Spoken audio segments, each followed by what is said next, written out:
इधर उत्तराखंड में मौसम के बदलते मिजाज को देखते हुए आपदा प्रबंधन विभाग ने कमर कस ली है। आपदा प्रबंधन विभाग के सचिव डॉक्टर रंजित कुमार सिन्हा ने बताया कि ब्लॉक, जिला और राज्य स्तर पर आपदा प्रबंधन तंत्र पूरी तरह से तैयार है। संबंधित सभी विभागीय अधिकारी एक दूसरे से बेहतर समन्वय स्थापित कर रहे हैं। आपदा प्रबंधन सचिव डॉक्टर रंजित कुमार सिन्हा ने अनादि टीवी के संवाददाता सोनू सिंह से खास बातचीत की है। उत्तराखंड में मानसून दस्तक दे चुका है। मानसून की इस चुनौती से निपटने के लिए आपदा प्रबंधन तंत्र किस तरह से तैयारी कर रहा है, क्या कदम उठाए जा रहे हैं, बातचीत करने के लिए हमारे साथ मौजूद हैं आपदा प्रबंधन सचिव डॉक्टर रंजीत कुमार सिन्हा जी। सर, आपसे जानना चाहेंगे कि मानसून ने दस्तक दे दी है और मौसम विभाग लगातार अलर्ट जारी कर रहा है। ऐसे में इन परिस्थितियों से निपटने के लिए आप लोग क्या कदम उठा रहे हैं? देखिए, एक एंड टू एंड जो व्यवस्था होनी चाहिए डिजास्टर मैनेजमेंट के लिए, उस पर हम जोर दे रहे हैं। और एक जो हमारे अलर्ट आते हैं, उस अलर्ट को किस तरह से फील्ड में भेजना है, डिसेमिनेट करना है इन्फॉर्मेशन को, और इंटर डिपार्टमेंटल कोऑर्डिनेशन किस प्रकार से होनी चाहिए, वो एक महत्वपूर्ण अंग है डिजास्टर मैनेजमेंट का। डिपार्टमेंट में क्या एसेट्स हैं, उनका डिप्लॉयमेंट क्या है, कहाँ पर आदमी है, कहाँ किसको जाना है, किस सिचुएशन में।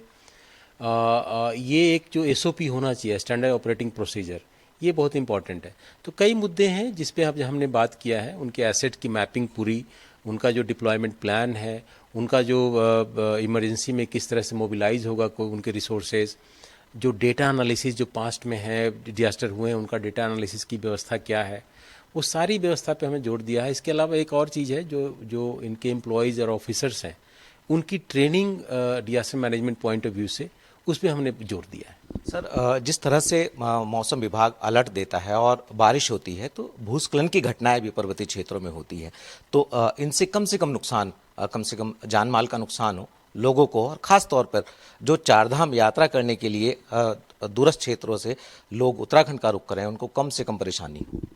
जी, तो इसमें दो चीज़ें हैं। एक तो जो हमारी जान माल की हानि कम हो, इसके लिए हमारा तंत्र इंफॉर्मेशन सिस्टम अलर्ट बहुत ज़रूरी है, जिसके लिए आईएमडी और अन्य सोर्सेज से अलर्ट जारी होते हैं ताकि लोगों को पता हो कहाँ पर क्या दिक्कतें हो रही है, ताकि उनको वो वहाँ जाएं ही ना, या उसको ध्यान में रख कर जाएं।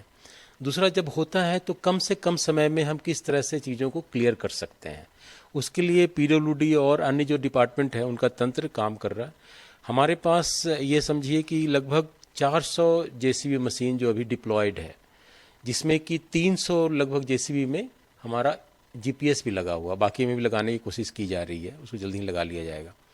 तो इस तरह से हम कहाँ पर किस मशीन को डाइवर्ट करना है, मोबिलाइज करना, उसकी पूरी व्यवस्था की हुई। सारे डिपार्टमेंट के अपने अपने कंट्रोल रूम हैं और सबके कंट्रोल रूम हमारे कंट्रोल रूम से जुड़े हुए हैं, ताकि कहीं भी कोई कम्युनिकेशन गैप या सूचना की गैप की कमी ना हो। सर, एयर कनेक्टिविटी एक अहम पहलू हो जाता है ऐसे हालात से निपटने के लिए, तो जो हेलीपैड्स हैं, हेलीड्रोम्स हैं, उनका विस्तारीकरण को लेकर के आप लोग किस तरह से कदम उठा रहे हैं? देखिए, पिछले साल जो था लगभग 50 के करीब हेलीपैड यहाँ पर की उतरने की व्यवस्था थी। इस बार हमने 95 इसको कर दिया है। एक तो ये हुआ।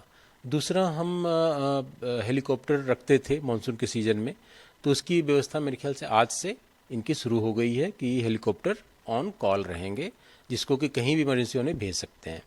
इसके अलावा और इमरजेंसी अगर होता है, ज़रूरत पड़ती है, तो 2 डबल इंजन के हेलीकॉप्टर और 4 single engine helicopter on call है, जिसको कभी भी ज़रूरत पड़ने पे हम उसकी सेवाएं ले सकते हैं। तो इस प्रकार से, इसके अलावा और जो हमने डिस्ट्रिक्ट मजिस्ट्रेट्स को एक जो इंस्ट्रक्शन दिए हुए हैं कि हर गांव में जहां पर भी हो सके, फील्ड हो या जहां हेलीकॉप्टर उतर सकता है, उसके लैट लॉन्ग और उसकी सारी सूचना अपने पास रखें। ज़रूरत पड़ने पर कहीं भी हेलीकॉप्टर उतारने की आवश्यकता हो तो दिक्कत ना आए।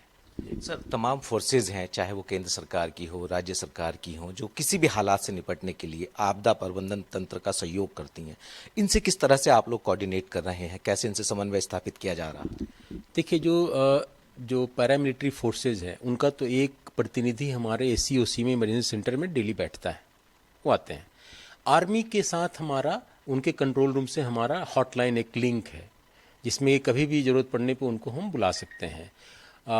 आर्मी के साथ यस, उनकी कई चीज़ें हम शेयर करना ठीक नहीं है, लेकिन वो ऑन कॉल रहते हैं। ज़रूरत पड़ने पे उनका पूरा ये है कि ये कंट्रोल रूम के नंबर हैं, किसी भी समय कुछ भी स्थिति होने पर उनको उनसे बात की जा सकती है।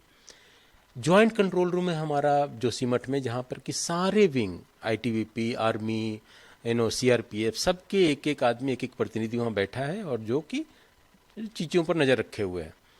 तो इस प्रकार से पैरामिलिट्री और आर्मी और अन्य जो हमारे तंत्र है सीआरपीएफ, सबके साथ हमारा एक काइंड ऑफ कोऑर्डिनेशन है और मेरे ख्याल से जो समन्वय में कोई दिक्कत नहीं है। सर, आपदा को हम रोक नहीं सकते हैं, लेकिन रिस्पांस टाइम को हम कम जरूर कर सकते हैं, तो इसको लेकर के आप लोगों की क्या स्ट्रेटजी है? देखिए, रिस्पांस टाइम कम होना चाहिए, इसके लिए टेक्नोलॉजी एक बहुत बड़ा रोल प्ले करता है, ताकि जो इंफॉर्मेशन डिसेमिनेशन और रिसोर्स मोबिलाइजेशन में कोई भी जो लेटेंसी पीरियड है, जो समय का अंतराल है, वो कम से कम किया जा सके।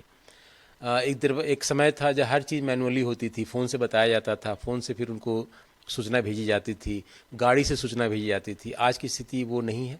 इसको और सुदृढ़ किया जा रहा है ताकि जो हमारा वार्निंग आए और जो हम सूचना भेजें उसको, और सूचना के बाद जो रिसोर्स या जो मशीनें जो डिप्लॉय करनी है उसमें कम से कम समय लगे। That is the only priority. इसीलिए हमारा यह हर मशीन में हमारी जीपीएस लगी हो, सबके पास इंफॉर्मेशन कम्युनिकेट करने के लिए, उनको भेजने के लिए एक व्यवस्था हो।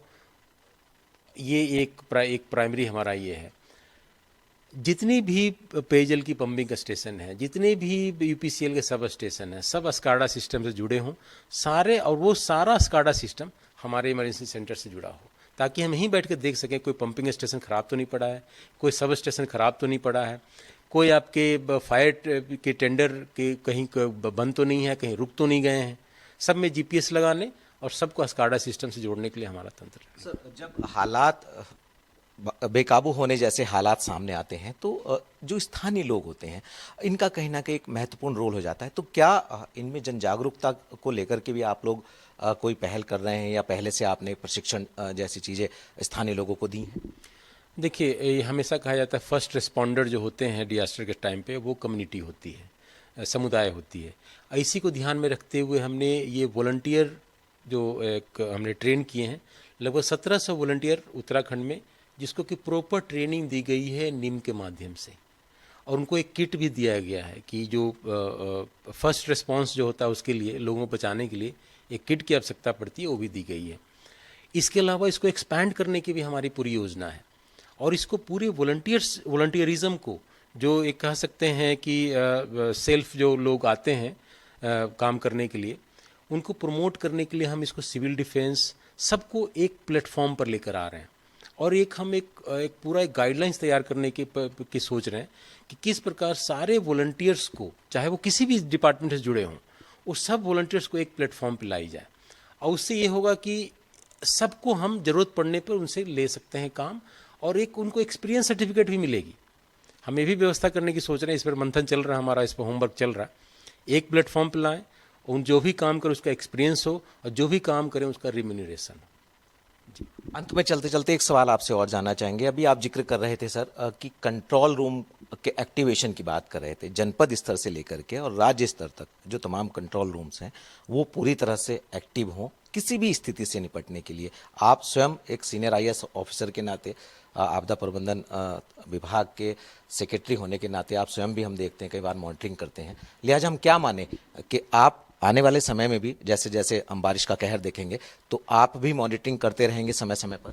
नहीं, देखिए, ये तो एज रिलीफ कमिश्नर प्रदेश का जो हमें दायित्व दिया है शासन ने, उसके लिए तो हमें 24/7 ऑन कॉल रहना है। आज जैसे छुट्टी है, लेकिन आज मैं 4 बजे से लगा हूँ, एक एक चीज़ को देख रहा हूँ, कहाँ पर क्या स्थिति है, कमी है, उसको किस तरह से ठीक किया जा सकता है। तो इसमें तो कोई कहने की बात ही नहीं है, ये तो मेरी जिम्मेदारी है। रात के अगर 1 बजे भी मुझे कुछ आना है या कुछ करना है तो करना पड़ेगा, इसमें कोई इफ्स एंड बट्स नहीं है। तो I have to be on toes at least for monsoon. इसमें कोई कमी नहीं तो मेरे स्तर से स्वीकार ही होगी, नहीं कोई और स्वीकार करेगा इसको। बहुत बहुत शुक्रिया हमसे बातचीत करने के लिए। तो आपने सुना आपदा प्रबंधन सचिव डॉक्टर रंजीत कुमार सिन्हा जी को, जिन्होंने बताया कि किस तरह से न सिर्फ वो बल्कि उनकी पूरी टीम मुस्तैद है आने वाले बरसात के समय में किसी भी हालात से निपटने के लिए। अपने सहयोगी कैमरामैन विवेक के साथ सोनू सिंह, अनादि टीवी, देहरादून।